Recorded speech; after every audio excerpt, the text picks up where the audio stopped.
علیکم ورحمۃ اللہ وبرکاتہ۔ عزیزان گرامی، آج آپ کے سامنے ایک بہت اہم بات کو تھوڑا آسان الفاظ میں بیان کرنے کی کوشش کر رہا ہوں۔ اکثریت لوگ جو ہے نا وہ بات بات پہ علماء کرام پر جب بھونکنے شروع ہوتے ہیں، اس میں ایک لفظ لاتے ہیں کہ یہ مولوی، یہ علماء، یہ دین کے ٹھیکیدار جو ہے وہ فرقے پیدا کیے، انہوں نے فرقے پیدا کیے۔ حدیث پاک ہے، حضور نبی کریم صلی اللہ تعالی علیہ وسلم نے ارشاد فرمایا کہ جس طرح بنی اسرائیل میں فرقے تھے، اسی طرح میری امت کے اندر بھی فرقے آئیں گے۔ بنی اسرائیل میں 72 فرقے تھے اور میری امت میں 73 فرقے ہوں گے، جس میں ایک فرقہ ناجی ہوگا، اچھا یعنی نجات یافتہ ہوگا۔ یہ باتوں کو ہوگی کنفرم کہ حضور نبی کریم صلی اللہ تعالی علیہ وسلم کی زبان حق ترجمان سے یہ الفاظ نکل چکے ہیں۔ اب یہ تو کام ہوگا، کیونکہ نبی بغیر وحی کبھی بھی کچھ ارشاد نہیں فرماتے، یعنی زبان نبی سے جو بھی الفاظ نکلتے ہیں وہ وحی الہیہ ہوتے ہیں۔ تو اگر نبی کریم صلی اللہ علیہ وسلم نے یہ ارشاد فرمایا کہ فرقے ہوں گے تو مطلب ہوں گے۔ اب فرقہ کیا ہے؟ فرقہ وہ چیز ہے جو فرق پیدا کرے، اسلام میں فرق پیدا کرے۔ جیسے کہ اسلام میں فرق پیدا کرنے کی میں آپ کو بتا دیتا ہوں کہ اسلام کے 5 ارکان ہیں کہ جن کے بغیر اسلام مکمل نہیں ہے، ٹھیک ہے۔ ان 5 ارکان کے اندر اگر کوئی فرق پیدا کرتا ہے، مطلب کہ 4 کر دیتا ہے یا 6 کر دیتا ہے، تو وہ ہے فرق۔ اور جو یہ فرق پیدا کرے وہ فرد ہو تو فریق اور گروہ ہو تو فرقہ۔ یہ آسان الفاظ میں سمجھانے کے لیے، کیونکہ اس طرح کی ایک بڑی تعداد اور ہماری عوام کے پاس تحقیق کرنے کی اور تحقیق کی شدہ الفاظ کو سننے کی یا علماء کو سننے کی فرصت کہاں ہے، تو اس لیے یہ مختصر الفاظ میں سمجھا رہا ہوں۔ ایک تو ہو گیا یہ کہ فرقہ کیا ہے، جو ارکان اسلام میں فرق پیدا کرے، تفریق پیدا کرے، تو وہ ہو گیا۔ جیسے کہ اس کی میں آپ کو ایک مثال بھی دیتا ہوں کہ اگر کوئی طبقہ ہے، کوئی گروہ ہے، وہ یہ کہتا ہے کہ حج فرض نہیں ہے، تو اب وہ ایک رکن کا انکار کر رہے، تو مطلب وہ ایک الگ فرقہ ہے، صحیح، وہ فرق پیدا کر رہے ہیں۔ اچھا، اسی طرح کوئی نماز کا انکار کر رہا ہے، کوئی توحید کا انکار کر رہا ہے، کوئی ختم نبوت کا انکار کر رہا ہے، کوئی حدیث کا انکار کر رہا ہے، تو یہ ہو گئے فرقے۔ یہ جو گروہ بنیں گے، یہ الگ الگ گروپ بنیں گے۔ جو گروپ حدیث کا انکار کر رہا ہے وہ ایک الگ منکر الحدیث فرقہ بنے گا۔ جو حج کا انکار کر رہا ہے تو وہ بھی ایک الگ فرقہ بنے گا۔ جو نماز کا انکار کر رہا ہے وہ بھی الگ فرقہ بنے گا۔ تو یہ ہو گئے فرقے۔ اس طرح یعنی جو فرقوں کا تعین ہے وہ ہے اس طرح کا جو ارکان اسلام کا انکار کریں۔ اچھا، اب یہ بھی بات یاد رکھیں، حدیث کا انکار کرنا حضور علیہ الصلوۃ والسلام کی رسالت کا انکار کرنا ہی ہے۔ ختم نبوت کا انکار، یہ بھی حضور علیہ السلام، حضور نبی کریم صلی اللہ تعالی علیہ وسلم کو جو اللہ تبارک و تعالیٰ نے صفات و کمالات عطا فرمائے، ان کا انکار بھی رسالت کا انکار ہی ہے۔ اسی طرح اللہ تبارک و تعالیٰ کی ذات میں کوئی عیب تلاش کرنا، اللہ تبارک و تعالیٰ کے لیے مکان کا انتخاب کرنا، اللہ تعالیٰ کے لیے جہت کا جو ہے وہ اقرار کرنا، جہت یا سمت مقرر کرنا، یا اللہ تبارک و تعالیٰ کے لیے کسی طرح کے بھی کوئی ایسے الفاظ کا استعمال کرنا، یہ بھی توحید کا انکار ہے۔ اور ایسا گروہ، فرد یا گروہ، وہ فرقے کی زمرے میں آئے گا۔ اب آتے ہیں کہ ایک اسلام کے اندر امام ابو حنیفہ، امام مالک، امام شافعی اور امام احمد بن حنبل رحمہم اللہ یہ کیا تھے؟ تو یہ فرقہ نہیں تھے، یہ مکتبہ فکر ہے۔ ان میں سے چاروں ائمہ میں سے کسی کا بھی ارکان اسلام سے معاذ اللہ کسی قسم کا کوئی انکار یا فرق یا تفریق ایسا نہیں ہے۔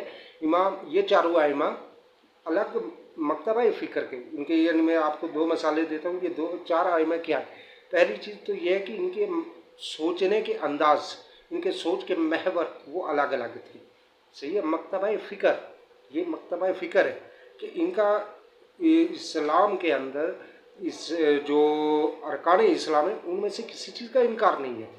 ہاں ان کے سوچنے کے انداز الگ الگ ہیں. مثال کے طور پہ نماز کے بارے میں امام ابو حنیفہ رحمۃ اللہ تعالی علیہ یہ ہاتھ ناف زیر ناف باندھ کے نماز پڑھ رہے یا رفع یا دین نہیں کر رہے. باقی رفع یا دین کر رہے ہے وہ بھی اہل سنت. امام ابو حنیفہ یہ بھی اہل سنت.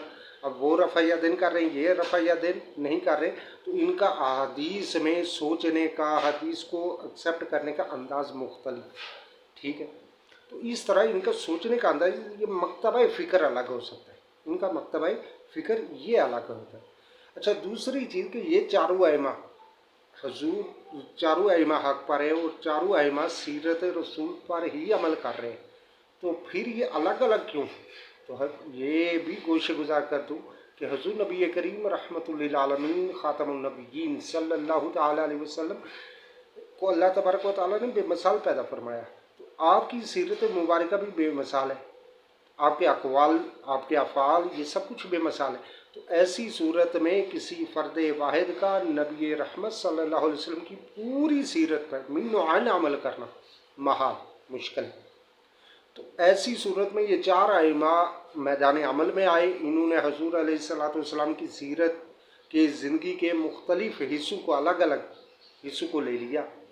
یعنی رحمت للعالمین صلی اللہ علیہ وسلم کی سیرت مبارکہ کے چار حصے. ایک حصے پہ امام ابو حنیفہ رضی اللہ تعالیٰ عنہ نے عمل شروع کر دیا. دوسرے حصے پر امام شافعی, تیسرے پہ امام مالک اور چوتھے پہ امام احمد بن حنبل. اس طرح امت کو چار طریقوں میں بھئی آپ اس طریقے سے بھی آؤ گے تب بھی آپ سنت رسول پہ ہو, آپ اس طریقے سے آؤ گے تب بھی سنت رسول پہ ہو. آپ شافعی انداز میں آؤ, آپ مالکی انداز میں آؤ, آپ حنفی سوچ میں آؤ, آپ حنبلی سوچ میں آؤ, تب بھی آپ حق پر ہو. کیوں کہ آپ کا سوچنے کا انداز, آپ کے چلنے کا طریقہ کا وہ الگ مختلف ہو سکتا ہے لیکن مقصد سیرت رسول پر ہی عمل ہے. اور رفع دین کر رہے تو وہ سیرت رسول پہ عمل کر رہے.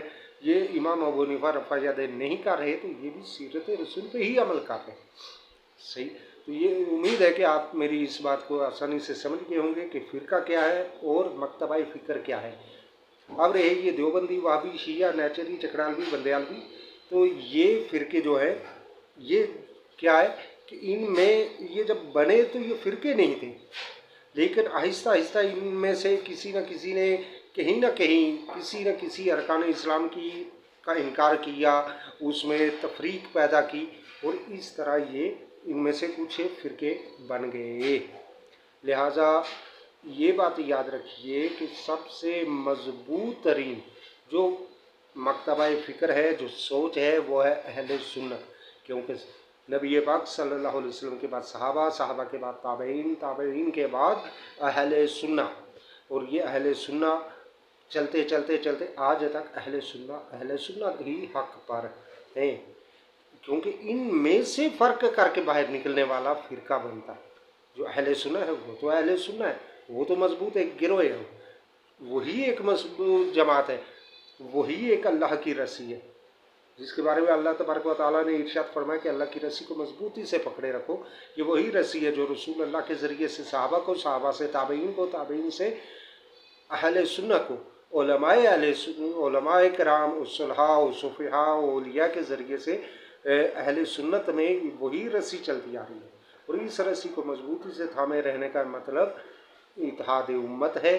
امت کا ایک جگہ پہ جم جانا, ایک رسی کو تھامنا, یہی حکم الہیہ ہے کہ اللہ کی رسی کو مضبوطی سے پکڑے رکھو. مطلب کہ اہل سنت کے پلیٹ فارم پہ کھڑے رہو, اور ان میں اہل سنت میں ہی سے تفرقے کر کے فرق نکال کے یہ الگ ہوئے ہیں. جیسے کہ اہل حدیث ہو گئے, تو یہ کہاں سے آئے؟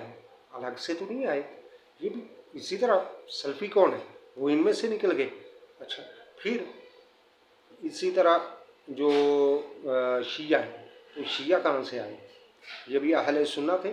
اہل سنت سے شیعہ نے علی بنے, شیعہ نے معاویہ بنے, پھر شیعہ نے معاویہ اہل سنت میں آ گئے, اور شیعہ نے علی وہ الگ بنے, پھر وہاں سے اسماعیلی بنے, اور اسماعیلی سے گوہری بنے. اس طرح یہ الگ چلتے آئے. اچھا, اسی طرح امت میں اہل سنت سے